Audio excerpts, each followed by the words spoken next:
আমার ভাইয়ের রক্তে রাঙানো 21শে ফেব্রুয়ারি আমি কি ভুলিতে পারি। ভাষা শহীদদের প্রতি শ্রদ্ধা জানাতে সেই প্রভাত ফেরি থেকে শুরু করে এখনো পর্যন্ত হাজার হাজার মানুষের ঢল নেমেছে কেন্দ্রীয় শহীদ মিনারে। আমরা যেমনটি দেখছি যে বিভিন্ন বয়সের মানুষ কিন্তু তারা সেই ভাষা শহীদদের প্রতি শ্রদ্ধা জানাতে ফুলের ডালির হাতে নিয়ে তারা ছুটে আসছেন কেন্দ্রীয় শহীদ মিনারে। তারা বলছেন বাংলা ভাষার জন্য যারা জীবন দিয়েছেন, বাংলা ভাষার জন্য যারা তাদের নিজের জীবনকে উৎসর্গ করেছেন, সেই সকল শহীদদের প্রতি শ্রদ্ধা জানাতেই তারা অনেকক্ষণ ধরে লাইনে দাঁড়িয়ে আছেন এবং ভাষা শহীদদের সেই শ্রদ্ধা নিবেদন শেষে কিন্তু অনেকেই বাসায় ফিরে যাচ্ছেন এবং যাওয়ার আগে যেমনটি আমাদেরকে জানাচ্ছেন যে এই শহীদরাই বাংলা ভাষাকে প্রতিষ্ঠিত করার জন্য, বাংলা ভাষাকে রাষ্ট্রভাষার জন্য যে ত্যাগ করেছে সেই ত্যাগের কথা কোনো দিনই তারা ভুলবেন না। আমরা একটু দেখাতে চাই ঠিক এই মুহূর্তে কেন্দ্রীয় শহীদ মিনারের চিত্র এবং এখানে যে সাধারণ মানুষের যে উপস্থিতি, সেই উপস্থিতিগুলো একটু আপনাদেরকে দেখাতে চাই। এখনো পর্যন্ত কেন্দ্রীয় শহীদ মিনার থেকে শুরু করে একেবারে পলাশী পর্যন্ত হাজার হাজার মানুষের ঢল কিন্তু ঠিক এখানে নেমেছে এবং সবাই ঠিক ভাষা শহীদদের প্রতি শ্রদ্ধা জানাতে আজকে কেন্দ্রীয় শহীদ মিনারে এসেছেন। 1952 সালের ভাষা আন্দোলন এবং তারপর যে ঠিক আন্তর্জাতিক মাতৃভাষা দিবস 21শে ফেব্রুয়ারি এটি যে উদযাপিত হয় এবং এই দিনটিতে কিন্তু সাধারণ মানুষের যে ঢল নামে শহীদ মিনারে, সেই ঢলটি এবছরও নেমেছে।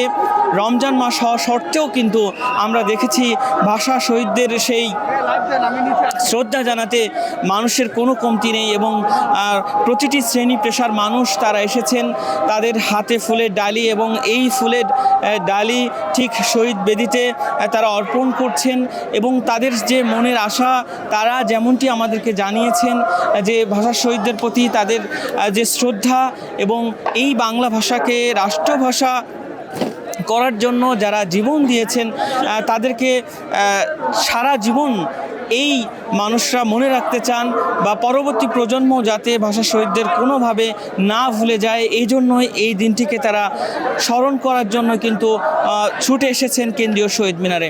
আমরা একটু দেখাতে চাই যে বিভিন্ন ব্যানার রয়েছে এখানে এবং বিভিন্ন ব্যানারে কিন্তু আমরা দেখছি যে তারা ফুলের ডালি নিয়ে ঠিক কেন্দ্রীয় শহীদ মিনারের যে বেদি রয়েছে সেই বেদির দিকে এগিয়ে আসছেন। আমরা আপনাদেরকে একটু জানাতে চাই ঠিক প্রভাত ফেরিতে বা একেবারে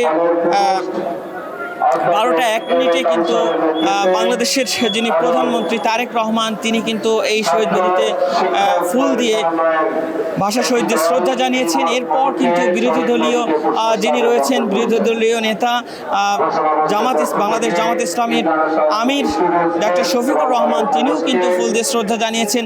এরপর থেকেই সর্বসাধারণের জন্য কেন্দ্রীয় শহীদ মিনার উন্মুক্ত করে দেওয়া হয় এবং এরপর সাধারণ মানুষ তাদের যে ফুলের ডালি হাতে নিয়ে তারা যে কেন্দ্রীয় শহীদ মিনারে আসা শুরু করেছেন।